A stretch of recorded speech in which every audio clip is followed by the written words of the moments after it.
I'm Joe Tarosian, and this is Joe Tarosian's Books. And last week I did a quick overview of all the books I've done, and I said I would probably be breaking them down 1 week at a time, each book, and just giving a little background on some of them. I was told, as I shared last week, that people thought this would be a pretty good idea. I got a nice response last week. I did it live on FB last week, but I'm trying to move off some of the live platforms a little bit because you never know what bandwidth you're going to get, right? And sometimes they come in choppy. And I did my Rams podcast today, and it came out really choppy, and so I got kind of fed up. So I'm doing it here on QuickTime. I'm going to load it up, and then we'll go from there. But I do enjoy the live much better when I'm meeting with people. But I do want to get this out and have it look at least somewhat decent and better than what I did today for the Rams podcast. But yeah, so today I'm going to talk about Tangent Dreams, which was my first book, which came out about 7 years ago. And it's a really good book. And I want to just give you some background on it. It's actually called Tangent Dreams, a high school football novel. It's always good to get a sale. It's always good to have people buy for you.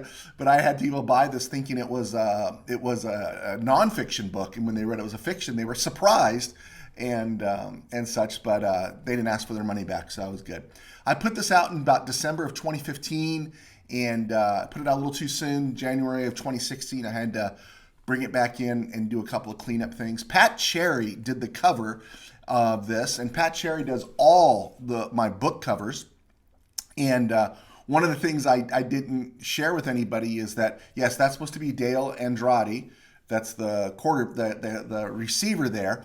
And but that's an actual football player from the San Gabriel Valley, and I've never told anybody who it is. We just kind of changed the uniform, changed everything that's on there. But maybe someday, I'll tell you what, show me a receipt that you bought 10 books, and I'll tell you who the receiver is. But Pat Cherry just does an awesome job on my covers, and if you notice the watermark there of the X's and O's, really a great job on there. So, the idea for Tangent Dreams was kind of floating around in my head a little bit, but we were so busy at the Mid back in those days. There was so much going on. I went to Coach Steve Bogan's office one time when he was still at actually South Hills. He's the current head coach at Bonita High School. And he says, Joe, you should write a high school football book. And he says, I'd read it. And I don't know if he was joking, and I don't know if he meant that to be a nonfiction book just about the Valley or something, but this is what popped into my head. And then so I wrote the book, and I had Josh Alette, one of my writers, we call him the Omelet. He wrote the foreword for me, which was really cool because I covered Josh when he was in Little League. And now he started off, he actually spent time up in Washington as a sports writer, sportscaster, and now is a coach down here in the Southland, and he wrote the foreword to me. So how was I going to tell this story of high school football? What was I going to do?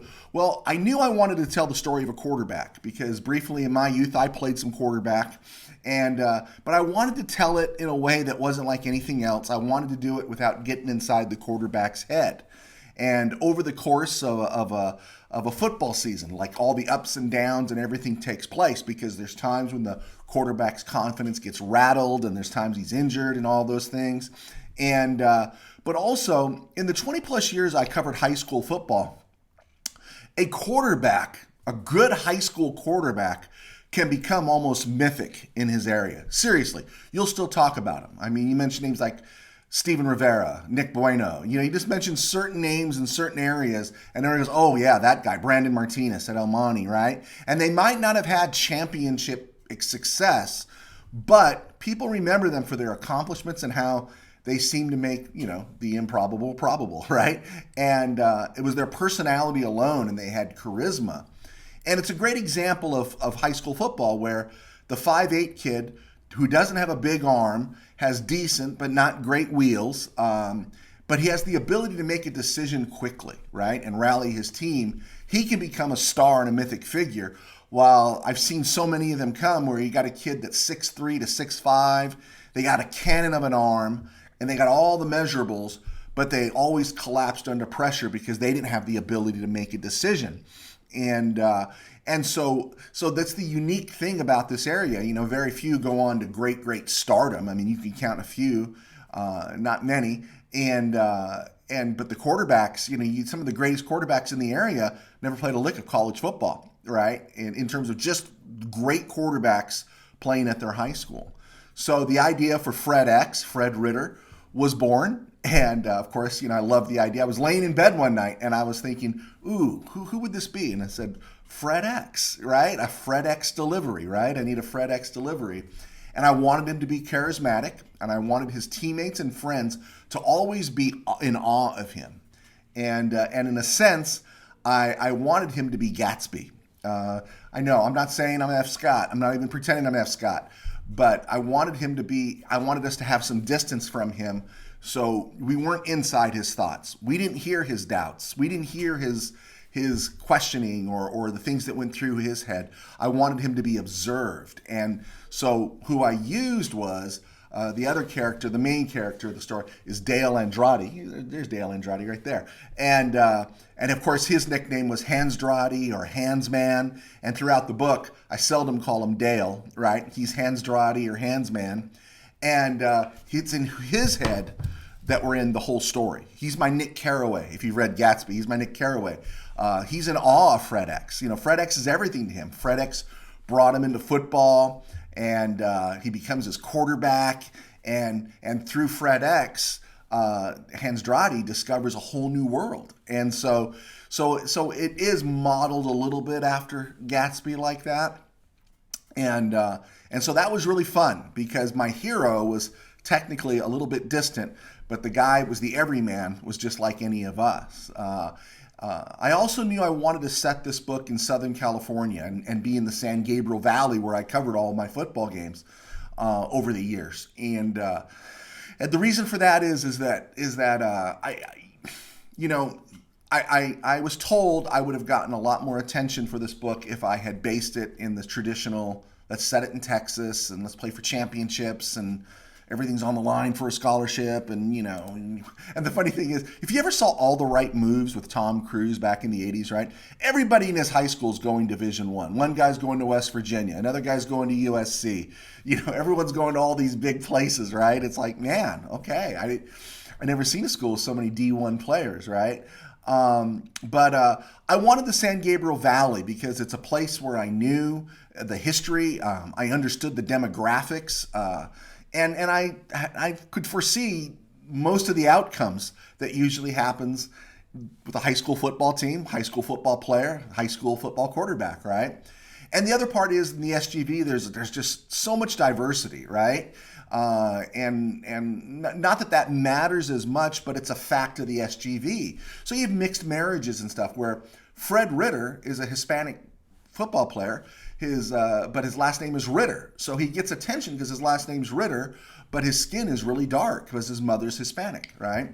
And Hansdrade, his father is Hispanic, but his mother her last name was Schmidt when they got married. And so his skin is very fair, and they don't think of him as Hispanic. So if you know how scouting works sometimes, that's kind of a deal, especially when you come to the SGV. So I wanted all these mixes to represent exactly what the SGV looks like and how some of that really plays into how players are viewed and projected and looked at and such. And there's harsh discussion in there because I wasn't going to sugarcoat in terms of basically it's adults that ruin things, right? It's educators that ruin things. And kids have the most honest conversations among themselves. I know this. I've worked with teenagers for 40 years. Is they have the most honest conversations among themselves. And I wanted all their conversations to be honest, which means they insult their mom. They insult each other's heritage. They insult each other about everything. And in our rapidly changing world, football was like the last place these honest exchanges could happen. But even now, our culture has become, I view, has so soft because we don't know how to interact with each other anymore. I think the things that you see creeping in Tangent Dreams, where people are offended by certain things, as those things creep into the book, it's pretty prevalent now. Those things are prevalent now. And the instances where I do talk about race and those things, those were all issues those were all issues when I was writing for the mid and stuff. And I noticed it was more so generated by adults than among the students, educators, fans, the trolls on some of the websites and everything, that they wanted to create an issue that was not an issue amongst the students. In regards to the book's ending, I deliberately went against all the tropes. And like I said, the book was well received, but I knew when I was writing it, I didn't want the book to be a rehash of Friday Night Lights, Remember the Titans, or Facing the Giants. There wasn't going to be a death crawl. I wanted it to be a book that reflected football in the San Gabriel Valley, the glory and the heartache, right? When I wrote the book, there was a huge open lot off of Flair Drive in El Monte, right off the 10 freeway. And so I'd go by and I'd take pictures, and sometimes I'd post it and promo in the book and say, this is the future home of West El Monte Poly.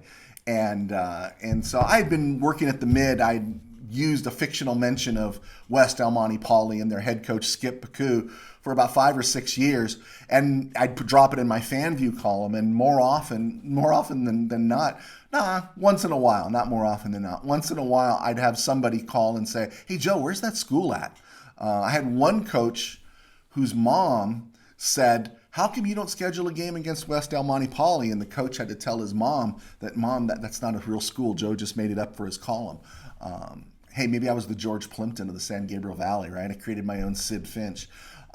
So the reason I used the fictional school was so I could make my own history, right? And I didn't want anyone to think I was writing specifically about them. Now, everything that happens in the book, 99% of that all happened. I know these stories all happened, but I didn't want to lay anybody out and have anybody think, oh, Joe's writing about so-and-so, right? So I knew if I used a fictional school, I can create my own history and still surround it by real schools from the area, like the Mission Valley League, Rosemead, El Monte, South El Monte, Pasadena, Pomona, Gabrielino, all these different places, right? And I mentioned all that in my author's note. I also didn't give Fred X or Hans Dradi or any of those guys really that were the main characters. I didn't give them numbers. I didn't give them jersey numbers during the whole book. You don't really know what jersey they're wearing because, again, I wanted to avoid direct comparisons, and so that was important to me. So the story would be told, and it's not about trying to say, oh, is Joe writing about Arroyo, or is Joe writing about Temple City, right? As you guys know, my day job is as an ordained elder in the Church of the Nazarene. I'm now in my 33rd year of ministry. I'm finishing up my 22nd year in Burbank. And so that's important to me. It's really important to me. And I also love football, and I wanted to write a football story. But to write a football story, you better have language if you want it to be authentic. If you've ever been on a football sideline, which is the best theater money can buy, you have to have certain words. But as a minister, there are certain words that are not in my rotation. And I didn't feel comfortable using them. So I was in a quandary. How do you tell an authentic story and not use the F -- word, right? So as I was writing it, I was thinking about it. What am I going to do? What am I going to do? I just kept substituting. Wherever I would hear the F word, where I knew an F word would come from a coach, an F word would come from a player, I just dropped in F-bomb, F-bomb. And I used it in all forms, mother F-bomber, dirty F-bomber, and I just dropped it in there. And I felt, and I still feel, that if I had used the original word, the F -- word, it would have taken away from the story. So, and then it would have been, oh, Pastor Joe was using those words too. Then it would have been, it would have just completely distracted from the story. So I made a decision to just drop an F-bomb over 80 times. It's in there, right? It is it's about a 400 page, just little less than 400 pages. And 80 times I used the F word, the F-bomb. And so I don't use the real one. I just use that pastel one to convey the tension, the emotion, and what people were thinking. Now, 7 years later, after its publication, I have never received a single complaint about that replacement. Not one, right? The only complaint I ever got was that it took a little getting used to. Right? It was just hard to read it in there. And then someone told me, but I got 10, 12, 15 pages in, and then I knew what you were saying, and it wasn't kind of getting in my way. You wasn't thinking, wow, Joe used that word, right? So I did all that, and it had to capture the tone of the story. And I followed that up also when I wrote Temple City and the Company of the Ages. I used the F-bomb format again in there. I don't really use that in my other novels, but I did here. And also, you wanted young kids to read them. I wanted them to read it because I think sometimes ESPN and some of the stuff we see on TV sends the wrong message, and there's some real hard realities about football. And I didn't want to turn parents away from giving the book to their kids, but then again, I also had to capture the tone of what takes place with football. And finally, I guess you can say that, at the end of Tangent Dreams, it's a little bit sad, but I don't know. I think it's not a sad ending. It's a nice ending. But the characters are much better people than those who inhabited The Great Gatsby, right? And looking back at Tangent Dreams, I think I've become a better writer with each successive books. And but Tangent Dreams did and sold very well. In fact, it's the #1 book that I've written so far in terms of sales. The reviews can be read on Amazon, and they don't even include the personal notes I received. So if you were someone out there who bought Tangent Dreams, read Tangent Dreams, and sent me a note, I just want to say thank you so much. I think I've written better books since then, but it's the first one that counts, I guess. And I love the book. It's not my favorite. Next week when I do the Dead Bug Tales, I'll talk about my love for that one. But this is my first book, so I love it. And if you might want to give it a shot, even if you're not a football person, because a lot of the people that have written me about Tangent Dreams is they really liked it because they just thought it worked, and they weren't even football people.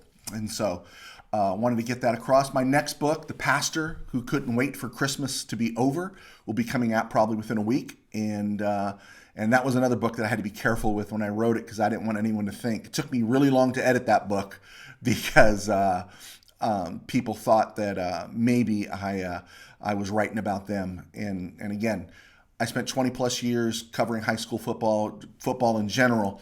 And so I have a lot of stories. And so I'm in my 33rd year of ministry.